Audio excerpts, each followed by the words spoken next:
Tell me if you've ever had this happen. You are mid-sentence, you know exactly what you want to say. The word is right there. You can almost see it, almost touch it. And then nothing, just air. The person you're talking to waits, and you feel your face go hot. I want to describe that moment because I know a lot of you know exactly what I'm talking about. And I want to tell you that experience has a name. I call it vocabulary gap. And it is one of the most frightening, most misunderstood symptoms of perimenopause. Because here is the part that scares us the most. When the brain starts doing things we cannot explain, we go straight to dark thoughts. Is this the beginning of dementia? I am losing my mind. Today, I'm going to answer that question specifically, not with reassurance, with a real map. By the end of this episode, you will have a checklist of what is completely normal for this stage of life, and you will know exactly what signs actually do warrant a call to your doctor. That distinction could change everything. I want to start by separating two things that get tangled together constantly. I think that confusion is what causes so much unnecessary fear. Brain fog is a symptom. It means your brain is running slower than it used to, less precise than it used to. It is a processing issue, like trying to run a new program on an old computer. The information is there, the capacity is there, but something is creating interference. Memory loss, the kind we worry about, is different. It is not a slowdown. It is a gap. Information that went in does not come back out, ever. Not later that day, not in the shower, the next morning, not when someone gives you a hint. It's gone. Here is the most important distinction I want to remember today. And this is something I wish someone had said to me plainly. Brain fog is a retrieval delay. Concerning memory loss is a permanent gap. If you walk into a room and can't remember why, but you retrace your steps to the kitchen and then it comes back to you, that is a retrieval delay. That is brain fog. That is normal for this stage of life. If someone tells you about an important conversation you had last Tuesday and you have absolutely no memory of it, not even the location, not even a fragment, that is a different category. Both matter, but they require completely different responses. And mixing them up is causing a lot of women to panic about things that are normal while potentially not paying attention to things that need a little professional eye. Now let's talk about why the vocabulary gap happens, because once you understand the biology, the fear shrinks significantly. And I believe that understanding is part of handling. Here is the connection most people skip over entirely. Estrogen is not just a reproductive hormone. Your body is loaded with estrogen receptors, particularly the hippocampus, which is your brain's primary memory center, the part responsible for filing and retrieving information. Estrogen acts as a neuroprotectant in that region. So why is this important? Because it helps keep your brain's filing system organized and your retrieval pathways open. But estrogen also has a specific and direct relations with your neurotransmitters called acetylcholine. Acetylcholine is your memory molecule.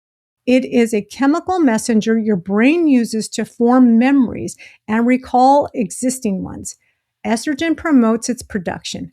When estrogen drops in perimenopause and menopause, acetylcholine levels fall with it. And this is specifically why word finding is a symptom so many women describe first. Verbal fluency, the ability to quickly access and produce the right word, is one of the cognitive functions most sensitive to acetylcholine levels.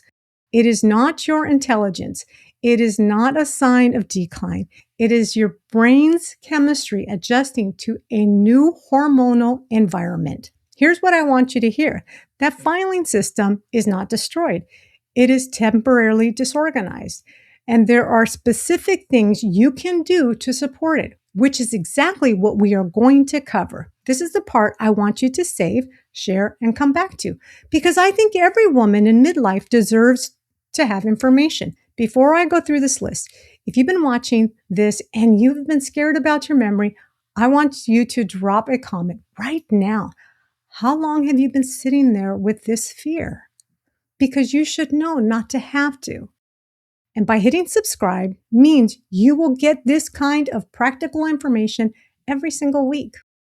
Okay, now that you know that I'm here to support you, let's get back. 1, you walk into a room and forget why, but it comes back to you when you retrace your steps. 2, you lose a word mid-sentence and it resurfaces again minutes or hours later. The word itself is intact. The pathway is just temporarily rerouted. 3, you read a paragraph and realize you absorbed absolutely nothing. You go back and it makes complete sense the second time. 4, you struggle to hold multiple things in your mind at once. The phone conversation while cooking, the meeting while mentally drafting an email. This is working memory, and it is one of the first cognitive functions affected by acetylcholine changes. 5, your processing speed slows down. You take a beat longer to respond. You feel less quick. You are not less sharp. Your brain is simply recalculating in a new chemistry. 6, you lose your train of thought mid-sentence, but you can reconstruct the sentence when prompted by even a single word. 7, you struggle to remember names, particularly new names, acquaintance, people you do not see regularly. Long-term names, your children, your close friends, family faces, those are typically preserved. If you are nodding at several of those, I am giving you permission to breathe right now. That is brain fog. That is perimenopause. That is not dementia. I want to be completely honest with you. I'm not a doctor. I'm a transformational coach, sharing what the research says. And I want to be clear that I am not here to replace your physician. These 5 signs deserve professional attention, not panic, but action.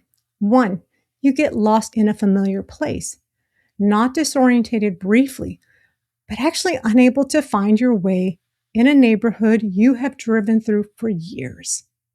2, you forget appointments repeatedly, not occasionally, and you have no memory that the appointment was ever made. 3, people who you know will notice personality changes, a shorter fuse than your baseline. Withdraw from things you used to love. You do not notice them, but they do.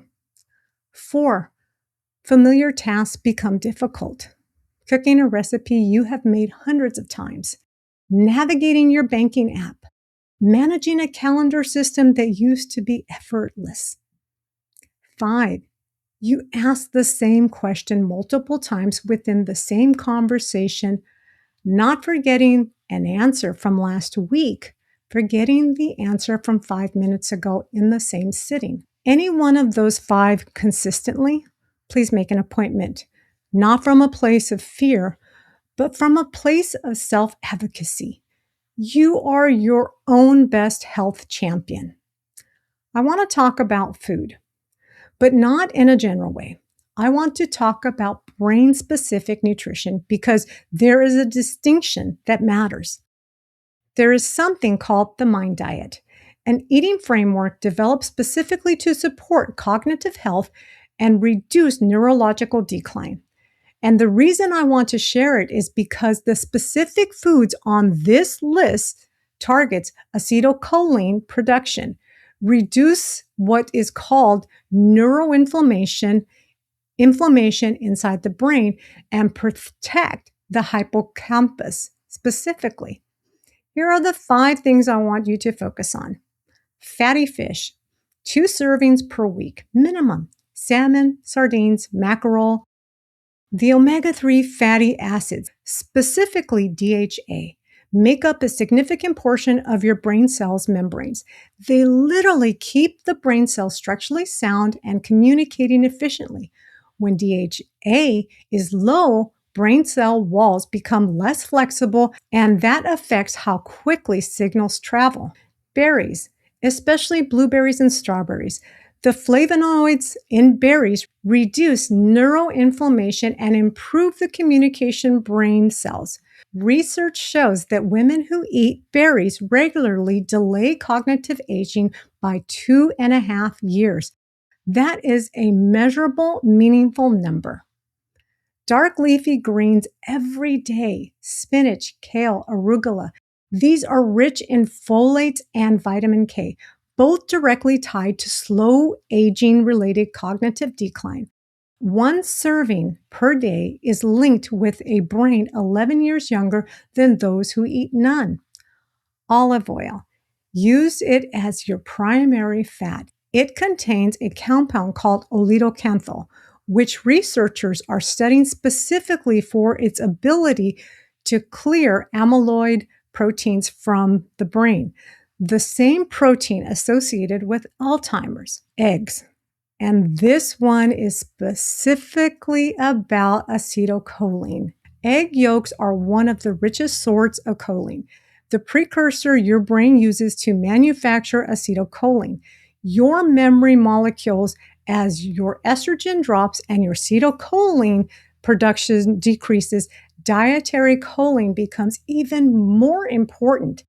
This is the specific nutritional gap that is almost never discussed in a menopause conversation. I want to introduce you to one more concept that changed the way I think about midlife brain health entirely. It is called cognitive reserve. Think of it like this. 2 women go through identical hormone changes in perimenopause. Same estrogen drop, same acetylcholine shift, same biological transition, but one of them experiences significantly more brain fog than the other. Why? Researchers believe the answer is cognitive reserve, the brain's accumulated resistance built up through learning, stimulation, and social connection over time. The more diverse and challenging your mental activity has been, the more pathways your brain has built. And when one pathway gets disrupted, the brain with greater reserves can reroute through another. So, what does this mean? Our brain can quickly adapt. It can build new roads. And midlife is not too late. It is actually one of the most powerful windows for that building. 3 specific things grow cognitive reserve. Learning something genuinely new, not more of what you already know, something that forces your brain to build a new pathway, a new language, a new instrument, a new skill that requires both hands and mind coordination. Uncomfortable learning is protective learning. Reading with engagement, not scrolling, deep reading, fiction, specifically has been shown to build theory of mind, which exercises the prefrontal cortex, the same part of the brain that struggles the most with brain fog. Social connection. This one is unrated and critically important. Chronic social isolation is one of the strongest modified risk factors for cognitive decline, equivalent in some studies to smoking 15 cigarettes a day, not because the connection is nice, but because neurologically protective. It exercises the brain that solidarity actively simply cannot. If you have been pulled away from people, isolating because you feel foggy, less confident, less sharp, I'm giving you permission to recognize that isolation is making the brain fog worse. Not because you're not doing anything wrong, because that's how biology works. I want to bring this home with something I feel strongly about. There is a layer of the brain that is not hormonal at all. It is stress driven. And for women our age, those two things are almost always happening at the same time. When our nervous system is in survival mode, when cortisol is chronically elevated, your brain produces what researchers call neuroinflammation, inflammation inside the brain. And neuroinflammation is not the same as neurodegeneration. It is not damaged, it's disrupted, temporarily disrupted, that responds to nervous system regulation. What that means is this: the brain fog you are experiencing may have two driving operating systems: hormonal shifts and the nervous system that has been running on high alert for a long time. Treating only the hormonal piece and ignoring the stress piece will not fully clear the brain fog. Your clarity is not gone, it's just being suppressed. And that is a completely different situation. So here's what I want to leave you with. Say the checklist on the 7 normal symptoms and the 5 that warrant a call. Share it with a woman in your life who is scared and does not know the difference. Because that fear, that alone in the dark fear, is the one thing I want to address on this channel. Your brain is not failing. It is navigating a transition it has never made before. And now you have a map. Tell me in the comments, which of those 7 brain fog symptoms did you recognize in yourself? And if you want to go even deeper on the nervous system and survival side of this, I have linked the anti-stress morning routine and my cortisol morning reset episode right below in the show notes. If you would like to learn more about today's topic, please visit createthebestme.com/EP167. Until then, keep dreaming big, take care of yourself, and remember, you are not losing your mind, you are finding a new one. Thank you for watching. Catch you next week. Bye for now.